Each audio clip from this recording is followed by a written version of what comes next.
अब हम लोग आज जो है जो चिंतन है उसको हम लोग आगे बढ़ाने की कोशिश करेंगे, उसको आगे देखें कि आज के चिंतन में क्या क्या चीज़ है। और अभी तक हम लोगों ने बातचीत किया हुआ है तीन चीज़ पे। तीन गुण होते हैं हमारे पास उसके लिए।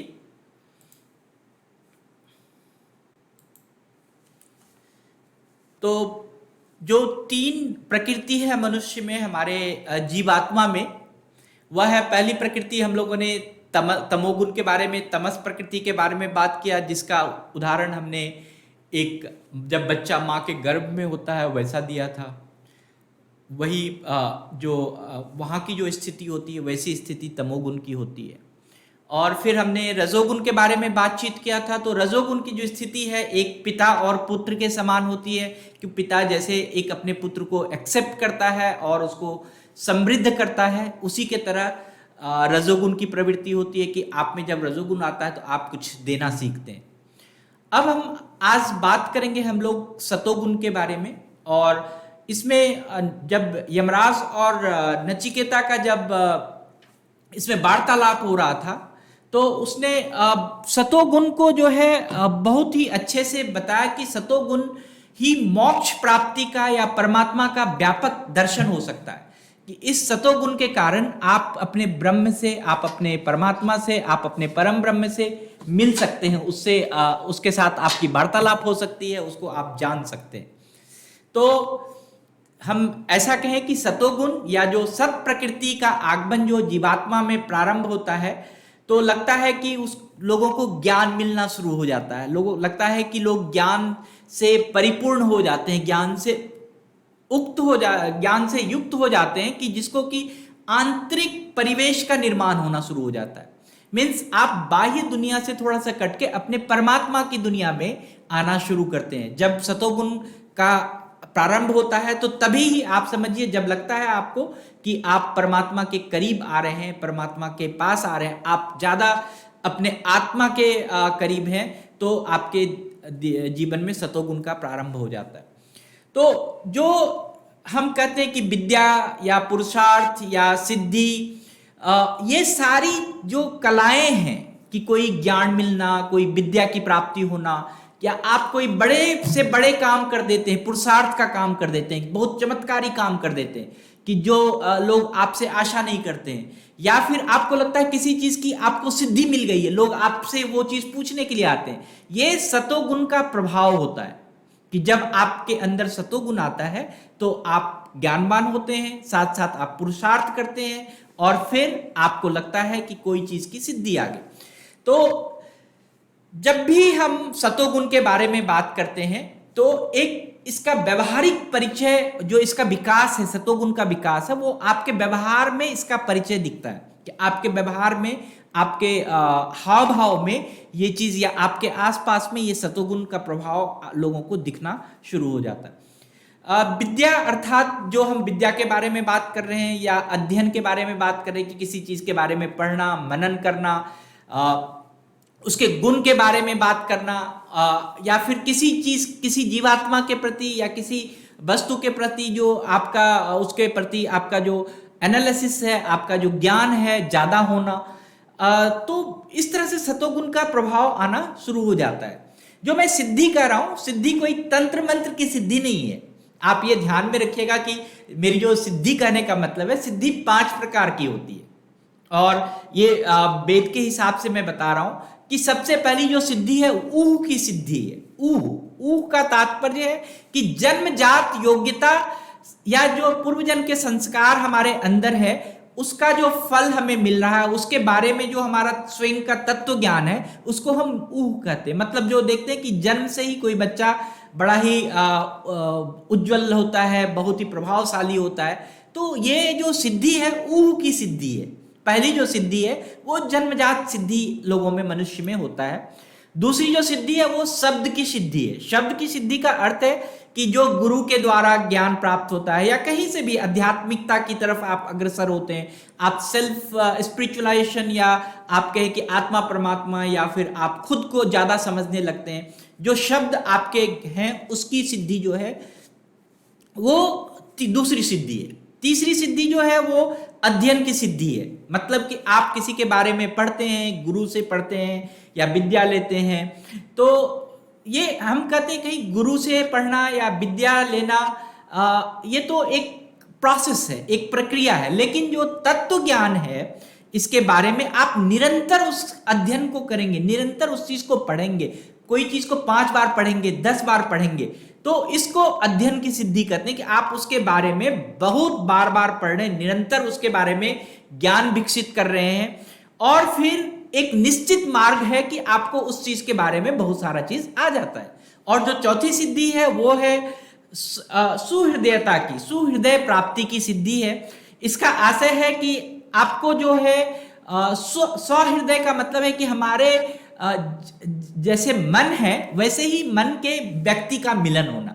जैसे कभी कभी अकस्मात किसी को कोई विद्वान मिल जाता है, कोई संत मिल जाता है, कोई व्यक्ति मिल जाता है, जिससे कि आपको लगता है कि उससे मिलने का अवसर मिला और आपको इससे सहज और यथार्थ ज्ञान उनसे प्राप्त हो गया।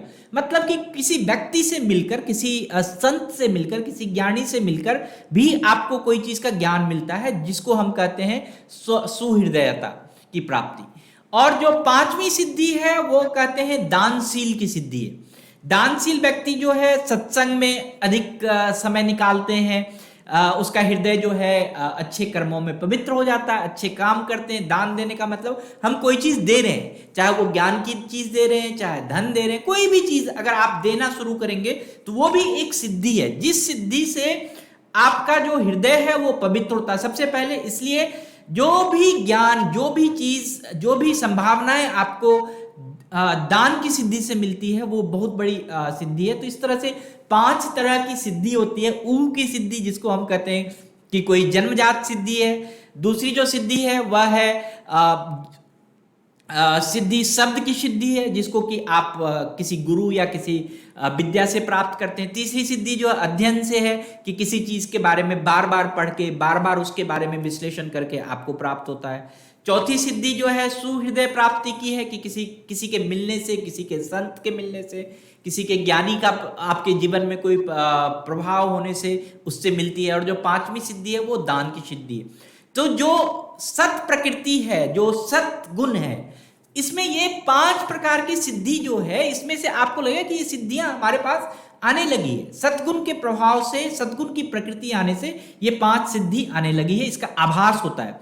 और जब आपको लगता है कि आप चेतन मन में या कॉन्शियसली या अनकॉन्शियसली या आप एक अपना भेद प्रकट करने लगते हैं पुरुष और प्रकृति में, कि आपका जो मन, आपका जो शरीर वो क्या है और आपकी जो आत्मा है, आपकी जो प्रकृति है, उसका स्पष्ट रूप से आपको समझ में आता है कि आपकी जीवात्मा की प्रकृति क्या है। तभी ये सत प्रभाव से आता है। लेकिन मैं यहाँ से कहूँगा कि जो आपको ये इतना मतलब बहुत ही कठिन मार्ग है सत प्रवृत्ति आना हर व्यक्ति में, लेकिन आ सकता है, बहुत बड़ी बात नहीं है। और ये बात आपको समझना चाहिए कि यहीं से एक मुक्ति का मार्ग खुलता है।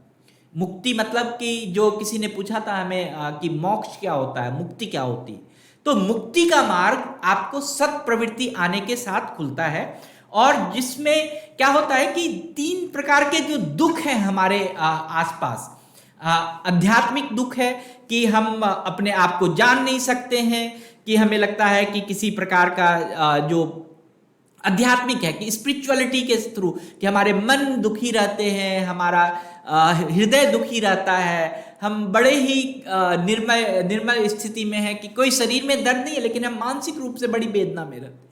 तो जो ये आध्यात्मिक कष्ट है वो दूर हो सकता है।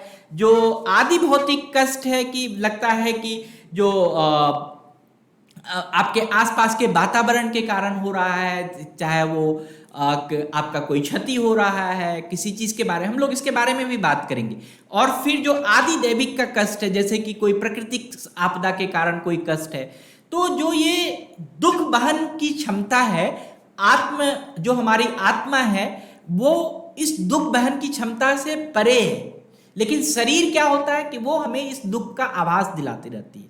तो शरीर या जो मन है इसको हम इन दुख से भी कैसे हम इसको कैसे हम मुक्ति दिला सकते हैं। जब तक आपको दोनों चीज को अलग नहीं सोचेंगे, शरीर और आप अपनी जीवात्मा को, अपने परमात्मा को अलग अलग नहीं देखेंगे, तब तक क्या होगा कि आपको सत प्रवृत्ति का आभास नहीं होगा। तो जो सत प्रवृत्ति जैसे ही आना शुरू होगा तो आपको ये एक पहला बहुत ही अच्छा चमत्कार आपको लगेगा कि हमारे दुख जो हैं वो धीरे धीरे कम होते जा रहे हैं। हम लोग कल इस पे चर्चा करेंगे, ये जो 3 प्रकार के दुख हैं वो उस पे हम लोग ज्यादा विश्लेषण करेंगे। सो धन्यवाद गुप्ता सर।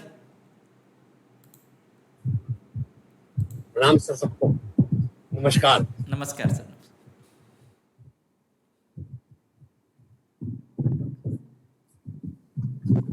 सर अभी जो हम ये बात कर रहे हैं तमोगुण, सतोगुण और रजोगुण की, तो बहुत सारे लोगों के मन में विचार आता है कि हम कैसे कर सकते हैं। तो मैं यहाँ पर ये कहना चाहता हूँ, कोई भी यात्रा एक कदम से शुरू होती है।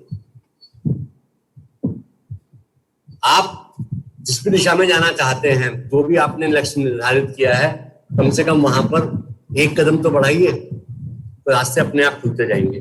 दूसरी बात मैं कहना चाहता कि परमात्मा जो है वो दुनिया का सबसे ताकतवर डॉक्टर,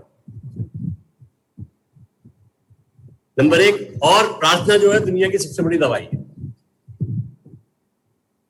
ना। प्रार्थना से लोग भाई ये समझते हैं कि मंदिर पे जाके दिया जला दिया, घंटियां बजा दी, वो प्रार्थना नहीं है। प्रार्थना है हमारे सदकर्म, हम कर्म करते हैं, जो हमारे विचार हैं, वो हमारी प्रार्थना है कि हमारी प्रार्थना और विचार किस दिशा में जा रहे हैं। तो अगर हम ये चाहते हैं कि जो भी सिद्धि की बात कर रहे थे, सफलता की बात कर रहे थे जीवन में, तो अगर हम अनुशासित और सुनियोजित रहेंगे, हम अपने आप को अनुशासन में रखेंगे और जो भी कर्म हमको करने हैं उनको हम ठीक प्रकार से नियोजित करके करेंगे, तो हमारे को सिद्धि प्राप्त हो सकती है। दूसरी बात यह है, लक्ष्य रुचि के अनुरूप आपने जो, आपकी रुचि तो है म्यूजिक में और पढ़ना शुरू कर देते हैं मैथमेटिक्स और साइंस, तो वो आपको सिद्धि कभी प्राप्त नहीं होगी। तो जो लक्ष्य जो है वो हमारा रुचि के अनुरूप होना चाहिए। लक्ष्य की प्राप्ति के लिए खुद को तैयार करो, प्रिपेयर योरसेल्फ, अपने आप को तैयारी करो कि जो मैंने लक्ष्य साधा है उसके लिए मेरे को क्या क्या, उसको प्राप्त करने के लिए मेरे को क्या क्या करना पड़ेगा, उसको हमें अनुशासन में और सुनियोजित तरीके से काम करके आगे बढ़ना है। चौथी बात है, असफलताओं और गलतियों से सबक लें। कि कोई काम हम करते हैं, वहां पर हमारे को सफलता नहीं मिलती है तो हम वो छोड़ देते हैं, कहने के ये तो मेरे से नहीं होगा। वहां से हमको ये सबक लेना चाहिए कि ये मेरे से क्यों नहीं हुआ, कहाँ मेरे से चूक हुई, और उस चूक को हम सुधारें तो सिद्धि को प्राप्त कर सकते हैं। नेक्स्ट है, अपने सामर्थ्य को बढ़ाएं। सामर्थ्य मतलब अपनी जो कैपेसिटी जो है, अपनी कैपेबिलिटीज जो है, उनको आप बढ़ाएं। और वो बढ़ती कहां से है? ज्ञान से बढ़ती है, ध्यान से बढ़ती है, और नई चुनौतियों के लिए तैयार रहें। आपके जीवन में समय समय पर अलग अलग चुनौतियां आती रहेंगी, आपको उसके लिए तैयार रहना है। उचित और शीघ्र निर्णय लें। हम लोग अपने डिसीजंस को बहुत पेंडिंग रखते हैं, करूं या ना करूं, करूं या ना करूं। आपने जो करना है वो एक बार में डिसीजन ले लीजिए, करना है, और करने के बाद में जो मैंने बातें कही, आप लक्ष्य की तरफ अपने चलते जाइए। तो डिसीजन हमारे को जरूर लेना चाहिए, क्योंकि हम भविष्य को नहीं, तो लेखी में लिख गया, मगर अपनी आदतें बदल सकते हैं। आदतें बदलेंगे तो भविष्य अपने आप बदल जाए। धन्यवाद सर। Thank you sir. और किसी के पास कोई थैंक यू है तो आप अपना थैंक यू बोल सकते हैं। किसी को धन्यवाद देना है तो धन्यवाद बोल सकते हैं। Sir thank you. Thank you. किसी को कोई विशेष धन्यवाद, किसी के लिए, किसी के प्रति कोई आभार व्यक्त करना हो, किसी को भी।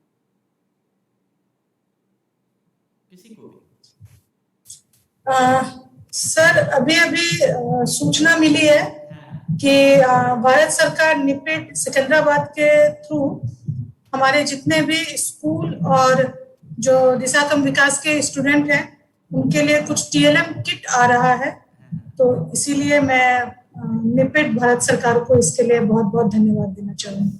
आज जो National Institute for Empowerment of Persons with Intellectual Disability NIEPID जो सिकंदराबाद में है और जो राष्ट्रीय न्यास नेशनल ट्रस्ट है उसके थ्रू जितने भी हमारे प्रोजेक्ट्स हैं उन सभी प्रोजेक्ट्स में जो भी स्टूडेंट्स हैं उनको घर में रहकर आपको किट्स मिलेंगे कि जिससे आप नया नया चीज सीख सकते हैं, नया नया समय बिता सकते हैं।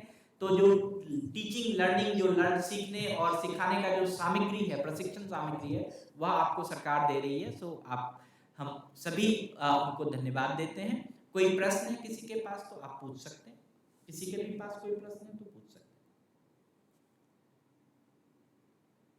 ओके, लगता है किसी के पास कोई प्रश्न नहीं है, नहीं तो चैट बॉक्स में भी आता है। So thank you very much, बहुत बहुत धन्यवाद आप सभी को आने के लिए, आप सभी का बहुत बहुत आभार। Thank you. Thank you Alok sir, thank you Gupta sir. Thank you. Thank you. Dạ, chào, chào anh Dương.